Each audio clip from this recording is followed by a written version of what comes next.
Si vous nous rejoignez, vous êtes toujours sur Radio Judaïque à Lyon et je vous en remercie. Dans votre émission avec Patricia Drey, Entre vous et moi, vous le savez, chaque semaine nous parlons littérature. Nous parlons d'ouvrages parus dans de grandes maisons d'édition, également d'autres ouvrages que nous avons à cœur de faire connaître. Et j'ai le plaisir aujourd'hui de recevoir Stéphane Constant. Bonjour Stéphane. Bonjour Patricia.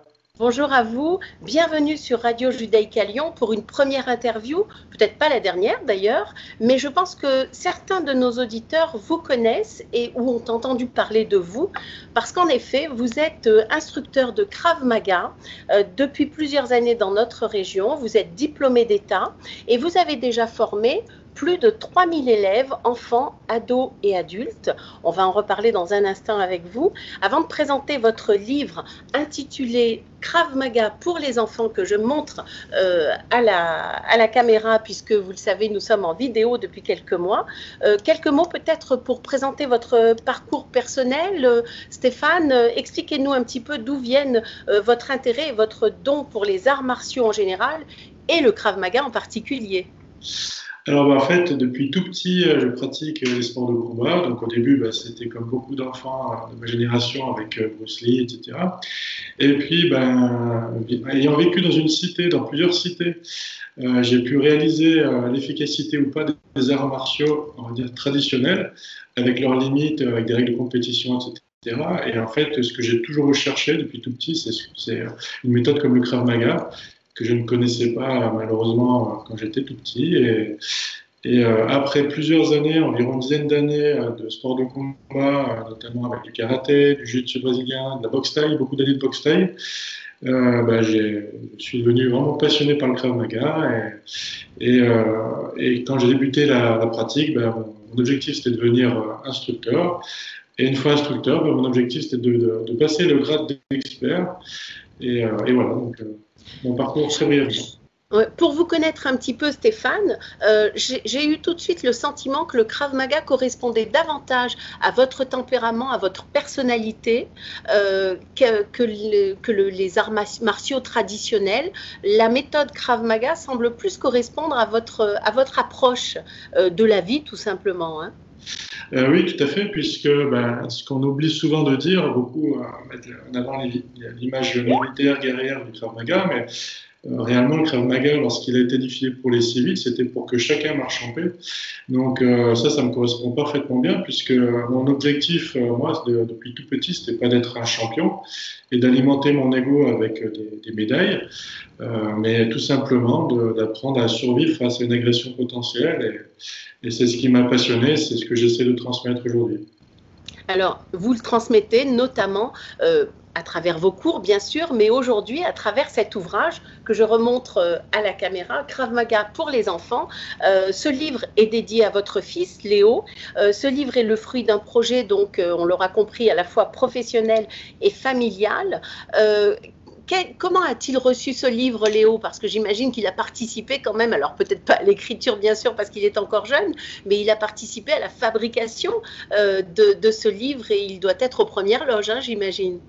Oui, en fait, depuis tout petit, il m'accompagnait il était volontaire, hein, je ne lui imposais pas, mais il m'accompagnait quand j'enseignais aux gendarmes, à la caserne Delphos vers Confluence. Et puis, voilà, et progressivement, il voulait faire comme papa, et donc il avait 2 ans, et j'avais pas d'outils à lui transmettre pour les enfants, et il a fallu que je m'adapte et trouver vraiment une méthode appropriée. Puis ça a été plus compliqué pour moi lorsqu'il a fallu le diffuser autour de ses copains. Puis à la mairie de Néron, lorsque j'habitais à Néron, qui m'avait sollicité pour dynamiser la ville, le village, en donnant des cours pour enfants, et j'avais rien. Du coup, autour de Léo, il a fallu que je trouve une méthode et pas me servir uniquement de ce que je savais faire pour les gendarmes, parce que c'était pas du tout adapté. Et il a fallu que je fasse plein de recherches jusqu'à aujourd'hui. En fait, aujourd'hui encore, je cherche. Et ça fait 15 ans que je cherche. Et voilà, donc Léo, pour répondre à votre question, il y a eu 2 étapes. Donc il y a eu juste de 2 ans jusqu'à environ 14 ans une passion comme papa. Puis après, avec l'adolescence, il a voulu se détacher. Et là, aujourd'hui, avec le bouquin, il revient dessus et c'est vrai qu'il est fier, sans me le dire, parce qu'il est en pleine adolescence. Et il est fier et il suit il suit l'actualité autour du livre, quoi. Donc, il peut être fier de tout ce qu'a accompli son papa. Alors, en introduction de ce livre, Stéphane Constant, vous nous proposez bien sûr un petit historique de la naissance de cette méthode de défense, le Krav Maga. Vous rappelez qu'en hébreu, Krav Maga signifie combat avec contact. Et cette méthode a été créée par un Israélien, enfin, Imi Lichtenfeld, qui est né en 1910 à Bratislava, qui a connu bien sûr les affres du nazisme et qui est arrivé en Israël au moment de la création de l'État. Et c'était la demande de Tzahal, l'armée israélienne, qu'il a créé cette méthode et qu'il l'a structurée en quelque sorte avec de très nombreux étudiants que vous citez bien volontiers, notamment Eyal Yanilov, mais bien d'autres. Et vous rappelez que la devise du créateur du Krav Maga et bien sûr de tous ses successeurs et de tous ses adeptes, c'est pour que chacun marche en paix. C'est donc une approche holistique, c'est-à-dire la prise en compte de la personnalité de chaque personne qui pratique le Krav Maga, c'est-à-dire le corps et l'esprit. Tout est pris en compte dans l'approche du Krav Maga. Tout à fait. Et en fait, la particularité du Krav Maga par rapport aux autres arts martiaux, c'est le fruit de retour d'expérience, en fait. Et avec la montée du nazisme, justement, il a été confronté aux limites de sa pratique sportive. C'était un champion en lutte, en boxe, et un peu comme Léo, il suivait son père qui était prof d'arts martiaux dans la police. Et en fait, les limites avec des règles ou le cadre légal face aux violences subies avec les nazis, ça ne suffisait pas, quoi. Il a rencontré vite la limite. Et du coup, jusqu'à aujourd'hui encore, le Krav Maga s'alimente des retours d'expérience permanents qu'on rencontre dans le monde entier. Et il a fallu s'adapter et on continue à s'adapter. Ça fait que c'est vraiment une discipline qui est en permanence, qui évolue en permanence, quoi. Et donc, effectivement, alors, autant la méthode militaire, comme toute méthode militaire, a une vocation plus offensive, quel que soit le pays du monde, autant pour la version civile, effectivement, quand il a décidé de développer pour les civils, c'était vraiment pour que chacun marche en paix, quoi. Donc, c'était vraiment diffusé au plus grand nombre et pour cultiver des valeurs humaines et choses qu'il cultivait, par rapport à son parcours, il a fallu qu'il se batte pour survivre et ça lui a donné des valeurs humaines plutôt vertueuses. Oui, on précise évidemment que le Krav Maga est une méthode pour se défendre, alors physiquement ou pas, parce qu'il y a une grande part qui est laissée à la gestion des émotions également. L'association israélienne de Krav Maga a été fondée en 1978. C'est une discipline relativement récente finalement, qui a suscité beaucoup d'intérêt en France depuis quelques années seulement, mais également partout dans le monde. Pensez-vous qu'il y a encore beaucoup de place pour que le Krav Maga s'implante encore davantage dans notre pays, Stéphane Constant? Alors, c'est une question difficile dans le sens où, victime de son succès, beaucoup de clubs s'ouvrent sans vraiment de formation sérieuse. C'est aussi l'objet de mon livre. Oui. Tant qu'à transmettre des bonnes valeurs aux enfants, autant qu'il y ait ces valeurs morales. Et effectivement, pour revenir à la gestion des émotions, c'est plus quelque chose que j'ai, en toute humilité, tenté d'apporter aux enfants, puisque j'ai été confronté dans mes retours d'expérience à des enfants qui se sont fait violer, des enfants qui se sont fait agresser depuis plusieurs années, etc. Et les défenses sur un étranglement, sur un coup de poing ou quoi, là, ça suffisait pas pour ces enfants. Il a fallu vraiment que je leur apporte des solutions que je n'avais pas initialement pour qu'ils sortent de cet enfer. Et donc, c'est vrai que c'est Krav Maga pour enfants parce qu'on est venu pour ça, mais au final, il a fallu vraiment gratter bien plus au fond. Et voilà. Et puis, pour revenir sur votre question sur le développement en France et puis dans le monde, il y a plutôt deux branches finalement, des branches qui sont vraiment affiliées à des hauts gradés qui ont été formés pour le coup en Israël, puisque ça vient d'Israël, et toutes les ramifications, et puis des branches qui sont malheureusement plus en autodidacte.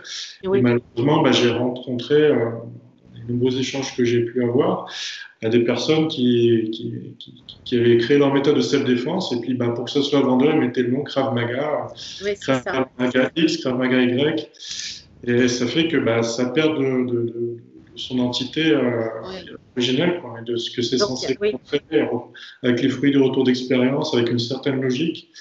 Et voilà, donc j'ai vraiment un respect pour toutes les méthodes de self-défense, mais voilà, ça me gêne un peu qu'on puisse mettre le nom Krav Maga. Bien sûr.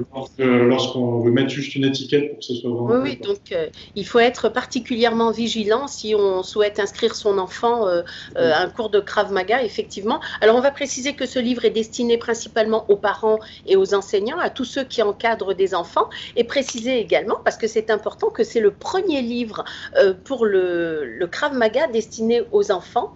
Vous êtes vraiment précurseur dans ce domaine, Stéphane Constant. Alors, en quelque sorte, oui, pour l'édition de ce livre, mais après, comme dans ma fédération que je représente, donc IKMF, et puis comme d'autres clubs, hein, notamment à Villeurbanne, il y a des cours pour enfants. Mais c'est vrai qu'on a été plus ou moins chacun dans son coin à donner des cours. Et voilà, et puis encore une fois, ce que je tenais à cœur, de transmettre, c'était vraiment ces valeurs humaines, parce que voilà, je vois que ça part un peu dans tous les sens, le Krav Maga, et si je peux apporter ça en toute humilité, voilà, c'est avec grand plaisir, et voilà. Vous avez d'ailleurs proposé une étude sur le Krav Maga en France. Qu'en avez-vous retenu de cette étude, mis à part le fait que certains s'inspirent, enfin prennent le nom de Krav Maga sans appliquer réellement les méthodes initiées par le créateur et par ses successeurs? Qu'est-ce que vous en avez retenu de cette étude? Alors effectivement, cette étude, elle m'a été demandée par la Fédération française de karaté, qui a le pouvoir ministériel de gérer le Krav Maga en France. Et donc, quand j'ai passé mon diplôme d'État, j'étais le premier pareil en Krav Maga à le passer en France en suivant les études. Il y en a qui l'ont eu en équivalence du brevet d'État. Mais dans ce cadre-là, du coup, la Fédération française de karaté m'a demandé de faire un état des lieux du Krav Maga en France. Et ce que j'en retiens, c'est justement ces deux branches. Il y en a malheureusement qui confondent le diplôme qui permet d'enseigner, donc la partie transmission, mais il y a une partie aussi technicité, et c'est là où ça peut gêner, puisque c'est pas parce qu'on est ceinture noire d'une autre discipline qu'on va pouvoir transmettre le Krav Maga sans être formé, quoi. Ça n'enlève pas les qualités humaines, les qualités techniques, etc., mais on ne peut pas parler de Krav Maga. Donc effectivement, en France, il peut y avoir ces deux, voire trois branches, parce qu'il y a la troisième branche, celle qui est complètement en dehors du cadre ministériel, fédéral, etc., et sans formation.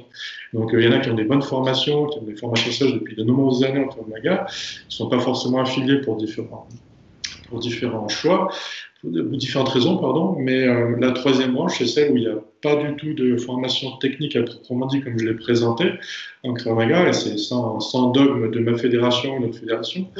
Mais eux, voilà, il y a juste le nom qui représente le Krav Maga, quoi. Il n'y a vraiment rien du tout, mis à part faire peut-être quelques stages dans l'année ou au mieux, mais voilà, donc ça me gêne un peu plus parce que on parle de survie face à l'agression, on parle pas d'ego, est-ce que je suis meilleur que toi ou pas, on parle vraiment de survie, là, on parle pas de championnat, donc c'est là où ça peut me gêner parce que ça peut être dangereux si on apporte des choses dangereuses qui sont pas du tout adaptées et comme est censé le présenter le Krav Maga, quoi. La particularité comme du Krav Maga, c'est une méthode qui doit être simple pour former rapidement à la base des civils en soldats, et là pour les civils, des civils en protecteurs pour eux-mêmes et pour autrui. Donc c'est vraiment une particularité qu'on retrouve nulle part ailleurs dans les arts martiaux. Alors on ne peut qu'encourager nos auditeurs qui seraient intéressés par le Krav Maga pour leurs enfants de se rapprocher de vous pour avoir une approche tout à fait intéressante et juste, qui correspond vraiment à l'idée du créateur de cette méthode de défense. Pour terminer, Stéphane Constant, comment peut-on se procurer votre livre, puisque je le rappelle qu'il est aussi utile aux parents qu'aux professionnels qui encadrent les enfants. Comment se le procurer, dites-moi?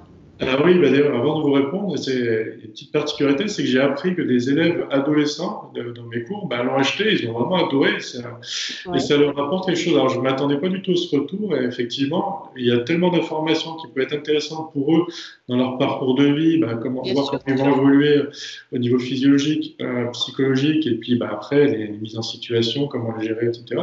Qu'effectivement, ça peut être finalement accessible aussi au public qui est censé recevoir cet enseignement, donc les enfants ou les adolescents. Et donc, pour procurer le livre, je suis en auto-édition, donc c'est directement avec moi. Et donc, je laisserai les coordonnées pour que les auditeurs puissent l'acheter directement. D'accord, donc on indiquera toutes les précisions sur le site de la radio. En tout cas, ça a été un plaisir de vous recevoir aujourd'hui, Stéphane Constant, pour présenter ce tout premier livre consacré au Krav Maga pour les enfants, une méthode et une approche tout à fait humaniste. Merci à vous et bonne promotion pour cet ouvrage qui ne manquera pas de trouver ses lecteurs, j'en suis certaine. Merci beaucoup, Stéphane. Merci. À très bientôt. Au revoir. Et c'est avec Stéphane Constant que nous achevons cette émission pour aujourd'hui. Donc, je rappelle le titre de son ouvrage, Krav Maga pour les enfants, et j'indiquerai sur le site de la radio toutes les précisions pour vous le procurer. Merci, à bientôt.